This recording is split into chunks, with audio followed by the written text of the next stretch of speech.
So hello বন্ধুরা, কি অবস্থা সবার? আশা করি সবাই ভালো আছেন। তো আজকে যে ভিডিওটা সেটা হচ্ছে আমরা পুরাতন একটা জমিদার বাড়িতে চলে আসছি। তো আজকে আপনাদেরকে এই ভিডিওতে দেখাবো যে আসলে এইতে জমিদার বাড়িটা কীরকম হতে পারে, পুরানো জমিদার বাড়ি। তো সবাই ভিডিওটা না টেনে সম্পূর্ণ দেখবেন। তো চলেন ভিডিওতে যাওয়া যাক। সো হ্যালো বন্ধুরা, আপনারা এখন যে বাড়িটা দেখতেছেন সেটা হচ্ছে প্রায় 200 বছর আগের পুরাতন জমিদার বাড়ি। তারা চলে গেছে, কিন্তু এখনও তারা হাজারো স্মৃতি রেখে গেছে আমাদের জন্য। আর কালকে আমরা এই জায়গাতেই ঘুরতে গেছি। আজকে এই ভিডিওতে আমি আপনাদেরকে দেখাবো যে পুরাতন জমিদার বাড়িগুলা কেমন হয়। তাই ভিডিওটা না টেনে সম্পূর্ণ দেখতে থাকুন।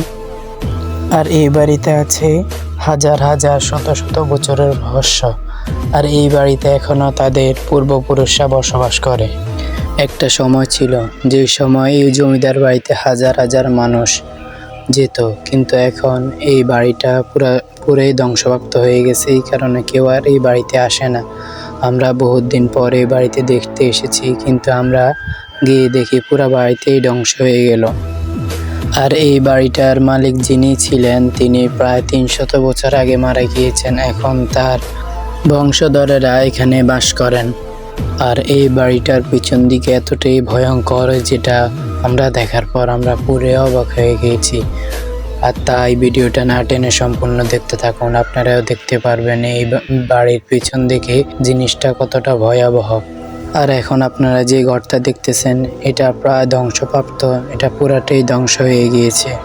আর এখন আমি আপনাদেরকে এই ঘরের ভিতরটা দেখাবো যে কীরকম হতে পারে প্রায় 300 বছর আগের ঘরগুলা। আর আপনারা মনে করতে পারেন যে এই বাড়িটা তো এখনও অনেক সুন্দর। আসলে বিষয়টা মোটেও সেরকম না। এই বাড়িটা কিছুদিন আগে রং করা হয়েছে, এই কারণে বাড়িটা অনেক সুন্দর দেখাচ্ছে, কিন্তু বাড়িটা প্রায় 300 বছর পুরাতন বাড়ি। আর যারা শুরু থেকে এই পর্যন্ত আমার ভিডিওটা দেখতেছেন আপনাদেরকে মন থেকে ধন্যবাদ। আর হ্যাঁ, ভিডিওটা এখনও শেষ হয়নি, আপনারা সম্পূর্ণ দেখতে থাকুন শেষ পর্যন্ত। আর এই জমিদার বাড়ির পিছনে এমন কিছু জিনিস আছে যেটা দেখার পর অবাক হয়ে যাবেন। তাই ভিডিওটা না টেনে সম্পূর্ণ দেখতে থাকুন। আর হ্যাঁ বন্ধুরা, কার কার এই পর্যন্ত ভিডিওটা ভালো লেগেছে তা অবশ্যই কমেন্ট করে জানাবেন। আর কে কোথা থেকে আমার ভিডিওটা দেখছেন তা অবশ্যই জানাবেন। সবাই ভালো থাকবেন, সুস্থ থাকবেন। আল্লাহ হাফেজ, সবাইকে ধন্যবাদ।